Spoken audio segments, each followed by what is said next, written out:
Season 4 of The Boys has just wrapped, and this show is still going pretty strong. If you enjoyed the first 3 seasons, then there's pretty much no reason why you should not enjoy Season 4, because everything's still there. The goriness, the shock value, the dark comedy, the cool characters, the raunchiness, it's all still there and in spades. As was the case for the first 3 seasons, the #1 main objective of The Boys here in Season 4 is to take down Homelander once and for all, and Homelander remains one of the best villains in TV, no scratch that, entertainment in general in the past many number of years. When Homelander is on screen, it just immediately becomes uncomfortable, especially when it's in a group of characters and he says, hey you, go over there and do this really disgusting, disturbing thing, and he's just standing there waiting for them to do it, and you're just waiting to see if he's gonna snap and just laser somebody into a big pile of blood.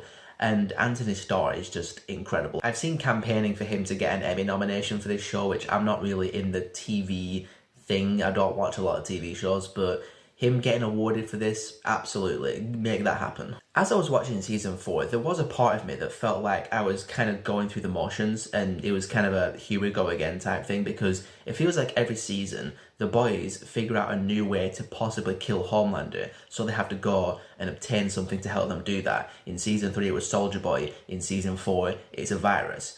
And it felt somewhat repetitive in that way, but there's actually a line that MM says in one of the later episodes, which I'm going to paraphrase, something like, this fight is just never over for us. And maybe that's the whole point, is because Homelander's on top, he's untouchable, and it's just that desperate attempts to try and take this guy down. It just feels like a never-ending battle.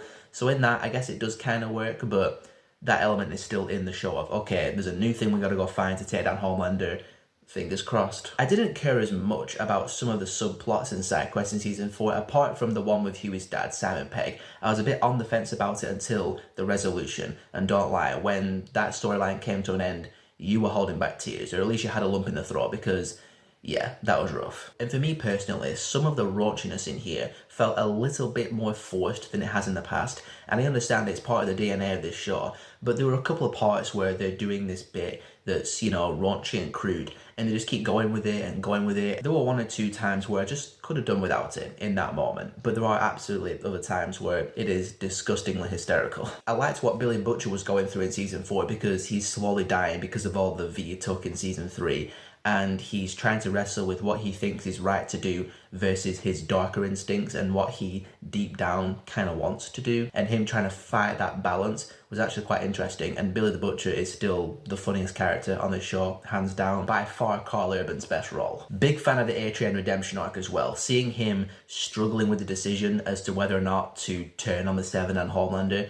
was really interesting, and it also is bringing the show into kind of a full circle feel already. I know Queen Maeve turned on Homelander and the boys in the last couple seasons, but A-Train has been kind of side by side with Homelander since the beginning, so seeing one of his like trusted companions turn on him and just say, F this shit, I'm out, it was surprising. And there was a fight scene later on in, I think it was episode 7, where it was like, okay, it's really coming to a head now. And for my money, the best scene in the entirety of Season 4 is the scene where A-Train takes MM to hospital and the kid sees him put him on that stretcher, and he is just mesmerized by the superheroics, and A-Train actually feels proud to be a superhero for once.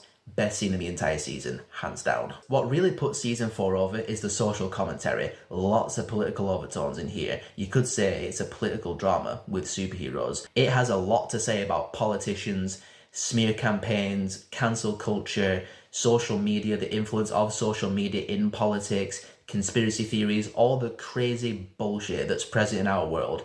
And it really does feel like a mirror to our society, just with superheroes in it, apart from, you know, some high-level figures in politics.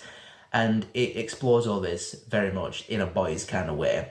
Very rambunctious, very just darkly funny, very biting in its satire, and it makes it a relevant piece of entertainment in 2024. Not many things can strike the balance of being funny and entertaining, but also have things to say about our world. But Season 4 of The Boys, I thought, pulled it off. It also makes Season 4 the bleakest of all the seasons so far, and the way it wraps up and leads into Season 5, yeah, the world's in some deep shit.